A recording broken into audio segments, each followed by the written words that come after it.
Hello friends, मैं हूं अजीज शेख। आप देख रहे हैं movie stock movie explain channel, जिस पर आज मैं आपके लिए नेटफ्लिक्स की सीरीज स्वीट टूथ की सीजन 1 की एंडिंग एक्सप्लेन करूंगा और साथ ही साथ ये भी डिस्कस करेंगे कि कॉमिक बुक और इस सीरीज में कितने ज्यादा कैरेक्टर्स की स्टोरी को चेंज किया गया है और हाँ, इसके मेन प्लॉट को भी, ताकि आप कॉमिक बुक से लेकर इस सीरीज की कंपेयर काफी आसानी से कर सके। बट हाँ, इस वीडियो में मैं आपको कॉमिक बुक की एंडिंग बिल्कुल भी नहीं समझाऊंगा, जो की डेफिनेटली इस सीरीज का मेजर स्पॉइलर रहेगा, क्योंकि अब तक कहानी जितनी चेंज कर हमारे सामने प्रेजेंट की गई है उसे एंड में कॉमिक बुक की ही स्टोरी पर लाकर कनेक्ट कर दिया गया है, जिसमें से शायद उस वायरस की ओरिजिन के पास्ट को कुछ माइनर चेंजेस के साथ ही फैंस को प्रोवाइड किया जाएगा, जिस पास्ट में यही एक्सप्लोर किया जाएगा कि इस वायरस की शुरुआत अलास्का में हुई कैसी थी, जहां पर जिम ट्रैकर नाम के बंदे को लुइस सिम्पसन नाम के बंदे को ढूंढने के लिए भेजा जाता है। इसके अलावा कॉमिक बुक में गस के पिता रिचर्ड फॉक्स अपनी खुद की लिखी गई नई बाइबल भी बनाते हैं, जिसे पढ़कर डॉक्टर सिंह उसकी दुनिया में या फिर कहूँ उस बाइबल पर बिलीव करने लगता है। लेकिन उन सारे के सारे पार्ट्स को फिलहाल तो इस सीरीज में बिल्कुल भी इंक्लूड नहीं किया गया और इसके अलावा भी कई सारे पॉइंट्स हैं जिन्हें कॉमिक बुक से चेंज कर इस सीरीज में प्रोवाइड किया गया है। खास करके कैरेक्टर्स जो कौन कौन से हैं उस बारे में मैं इस इंट्रो के बाद ही बात करूंगा। लेकिन उससे पहले एक छोटी सी रिक्वेस्ट, वो भी मेजर स्पॉइलर वार्निंग के साथ, जो कहीं ना कहीं आपका एक्सपीरियंस इस सीरीज को देखने में पूरी तरीके से खराब कर सकती है, इसलिए इस बात को काफी ज्यादा ध्यान में रखिएगा। इसके अलावा अगर आप चैनल पर नए हैं तो मेरे चैनल को सब्सक्राइब और वीडियो को लाइक करना बिल्कुल भी मत भूलिएगा। सो फ्रेंड्स, तो सबसे पहले मैं आपको कैरेक्टर्स को लेकर जो चेंजेस किए गए हैं उसकी डिटेल दे देता हूं, जिनमें सबसे पहला नाम जेस्पर के कैरेक्टर का आएगा, जिसकी ओरिजिन इस सीरीज में पूरी तरीके से बदली गई है कि कैसे हॉस्पिटल में जेस्पर अपनी वाइफ को ले जाता है और वहां से उसकी वाइफ और हाइब्रिड के बच्चे को गायब कर दिया जाता है। इसके अलावा जब एंड में जनरल या फिर कहूँ एबॉट जेस्पर को देखता है और हाँ, उसके सीने के निशान को भी, तब वो उसे वहाँ पर सिर्फ गद्दार कहकर ही चला जाता है। ये चीज भी यही बताती है कि जनरल जेस्पर को नहीं पहचानता है। लेकिन कॉमिक बुक में इन दोनों की दुश्मनी काफी पुरानी है, जिसके पीछे का रीजन जेस्पर की वाइफ लुइस है, जिसकी प्रेगनेंसी की वजह से उन दोनों की ही जर्नी काफी ज्यादा मुश्किल से भरी हुई रहती है और लोग उनका किसी भी कीमत में फायदा उठाना चाहते हैं। लेकिन जेस्पर की ताकत के आगे बाकी दूसरे छोटे मोटे गुंडे तो कुछ भी नहीं कर पाते। लेकिन एबट यानी कि जनरल अपने दिमाग से उसे ट्रैप करता है और सीधे प्रिजर्व ले जाता है और जेस्पर को बंदी बना लेता है और उसकी वाइफ को बाकी दूसरी औरतों के साथ रखकर इसी का वेट करता है कि जब उसे हाइब्रिड होगा तो वो उसे एक्सपेरिमेंट के लिए यूज करेगा।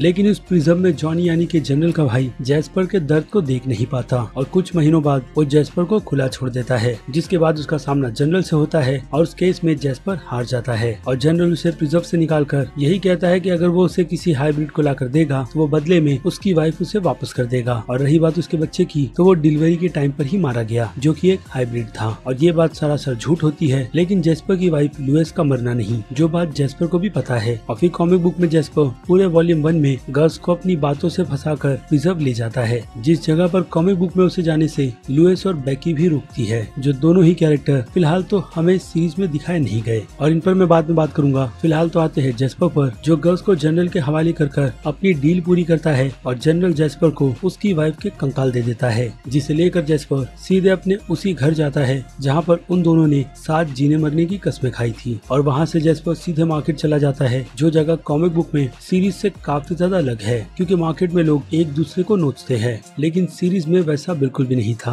और जेस्पर मार्केट में खुद को मारने के लिए आया था। लेकिन बाद में उसे एहसास होता है कि उसने गलती की है और वो सीधे अपने मिशन पर निकल पड़ता है, यानी कि गस और उसके जैसे हाइब्रिड्स को छुड़ाने के लिए, जिसके लिए वो मदद लूसी और बेकी से लेता है, जिन्हें अपनी जर्नी के दौरान जेस्पर गस के कहने पर बचाता है, जिन दोनों से जबरदस्ती जेकब और सूजी नाम के कपल प्रोस्टिट्यूशन करवाते हैं। लेकिन जेस्पर वहाँ पर उन दोनों कपल्स को मारकर बेकी और लुइस को आजाद कर देता है, जो बाद में उनकी जर्नी को ज्वाइन करते हैं। इसके अलावा लुइस की बात करें तो लुइस को भी जनरल से हिसाब चुकता करना है, क्योंकि जनरल ने उसकी प्रेगनेंसी के टाइम पर उसे भी प्रिजर्व में रखा था, जहां से वो किसी न किसी तरीके से अपनी जान बचाकर भाग गई थी। इसके अलावा कॉमिक बुक में लुइस को जेस्पर से प्यार हो जाता है, लेकिन अनफॉर्चुनेट उनकी ये लव स्टोरी किसी अच्छे एंड पर नहीं पहुंचती, जिसका रीजन है लुइस का भी वायरस की चपेट में आकर मरना। By the way, comic book के यूनिवर्स में जिस किसी भी वायरस होता है वो ह्यूमंस धीरे धीरे कन्वर्ट डेड बॉडी की तरह होता है, यानी कि उनका शरीर सड़ने लगता है। लेकिन सीरीज में वो इफेक्ट उतना ज्यादा नहीं बल्कि बिल्कुल ही अलग दिखाया गया है, जिसके सिम्टम्स को कॉमिक बुक में तब पहचाना जाता है जब सर से सारे के सारे बाल गिर जाते हैं और सीरीज में हाथ की सबसे छोटी उंगली वाइब्रेट होती है। और बात करें बेकी की, तो कॉमिक बुक में बेकी का कैरेक्टर बाकी सभी हाइब्रिड्स के बच्चों का ध्यान रखती है और इसी बीच उसे प्यार गस से हो जाता है और बाद में वो वायरस के चलते मारी भी जाती है। और फिर बाद में गस वेंडी से शादी कर अपनी लाइफ को अच्छे से बिताता है। तो अगर देखा जाए तो बेकी के कैरेक्टर को स्वीट टूथ की सीरीज में काफी लेट इंट्रोड्यूस करवाया गया, यानी कि उसके नाम को जो नाम उस सीरीज में बेयर के कैरेक्टर का है, यानी कि उसका निक नेम, जबकि असल में बेयर का असली नाम रिबेका वॉल्कर है, जो कि विंडी की बहन भी है। और कॉमिक बुक में जेस्पर के बेटे की बात करें तो उसका बेटा भी प्रिजर्व में गस के साथ ही होता है, जिस कैरेक्टर का नाम बडी है। लेकिन फिलहाल तो सीरीज में ऐसा कोई भी कैरेक्टर हमें नजर नहीं आया है। तो आई होप फ्यूचर में ऐसा कोई कैरेक्टर इंट्रोड्यूस करवाया जाएगा, क्योंकि वहाँ पर हाइब्रिड्स के बच्चे कई सारे हैं। इसके अलावा मिस्ट्री विंडी के कैरेक्टर को लेकर ये भी बनी हुई है कि उसे एमी के कैरेक्टर के पास जू में किसने छोड़ा होगा। और लुइस के कैरेक्टर की कंपैरिजन मुझे लगता है एमी के कैरेक्टर के साथ करनी चाहिए। और आ जाए बर्डी पर, तो बर्डी के कैरेक्टर को जो जिम्मेदारी दी गई है अलास्का के सच को पता लगाने की, जिसकी जिम्मेदारी कॉमिक बुक में डॉक्टर सिंह की थी, क्योंकि वो गर्ल्स के पिता की बाइबल को पढ़कर काफी ज्यादा उसमें बिलीव करने लगा था। और जब सच उसके सामने आता है तो उसके पैरों तले जमीन खिसक जाती है। और जिस अलास्का की जगह पर ये सारे के सारे मेन इवेंट होते हैं वो जगह स्मिथ लैब ही होती है, जिसे सीरीज में अलास्का में नहीं बल्कि कोलोराडो में दिखाया गया है। यानी कि अलास्का के लिए क्रिएटर्स की तरफ से कुछ और ही सोचा गया है, जिस जगह का होमवर्क कई सालों से बेडी नाम की कैरेक्टर ने कर ली है। और हो सकता है कि इस कैरेक्टर को एंड में जिंदा रखा जाए, क्योंकि गर्ल्स को माँ की जरूरत है। यानी कि बर्डी जल्द ही जेस्पर और बाकी दूसरे लोगों से टीम अप करने वाली है, क्योंकि उसे कांटेक्ट करते हुए हम बेर के कैरेक्टर को देखते भी है, जो डेफिनेटली उसे सब कुछ सच सच बता देगी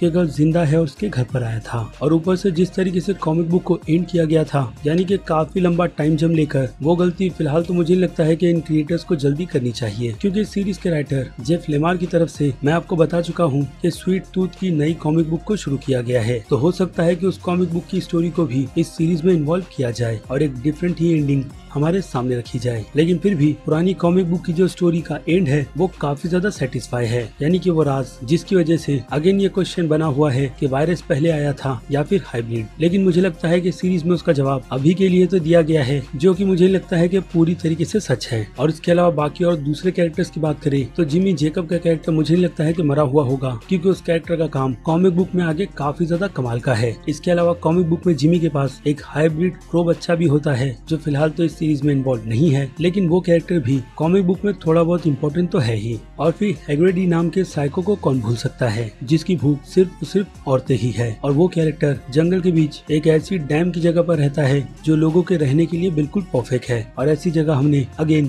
स्वीट टूथ की सीरीज में भी देखी। तो मुझे कहीं ना कहीं ऐसा भी लगता है कि ये सीरीज अपना एंड उसी जगह पर जाकर करेगी, यानी कि हाइब्रिड्स के बच्चों के रहने के लिए एक काफी अच्छी और परफेक्ट जगह। और गर्ल्स के पिता रिचर्ड फॉक्स की बात करें तो उनकी ओरिजिन कॉमिक बुक और सीरीज में काफी ज्यादा मिलती जुलती है, सिवाय इसके कि रिचर्ड की वाइफ वायरस के चलते अलास्का में ही अपना दम तोड़ देती है, वो भी अपने घर पर। जिसके बाद रिचर्ड अपनी जर्नी को गर्ल्स को लेकर कंटिन्यू रखता है। और बात करें एनिमल आर्मी के लीडर की, जिस कैरेक्टर का नाम गैल बहम है, तो ये कैरेक्टर भी सीरीज में नहीं है, लेकिन उनकी जगह बच्चों के पूरे एनिमल ग्रुप्स को इंक्लूड किया गया है, जिनसे डेफिनेटली जेस्पर मदद मांगेगा ही, वो भी यही कहकर कि प्रिजर्व में कई सारे हाइब्रिड्स बच्चे हैं और एनिमल आर्मी के लोग इस सीरीज में उन्हें प्रोटेक्ट करते हैं। लेकिन कॉमिक बुक में गैलम का मकसद उन्हें अपना पेट बनाना है, जो अगर उसकी बात नहीं सुनेंगे तो वो उन हाइब्रिड्स को अपने बच्चों को खाने के लिए दे देता है, जो कि वाइल्ड डॉग्स हैं। और सीरीज में उनकी जगह रिप्लेसमेंट टाइगर की गई है, जिससे शायद हो सकता है कि इस सीरीज में जनरल अपने पास रखे, क्योंकि कॉमिक बुक में जनरल एनिमल आर्मी के लीडर को मारकर उसके हाइब्रिड के बच्चों को अपने साथ रख लेता है। और अभी के लिए देखा जाए तो सीरीज में एनिमल ग्रुप की लीडर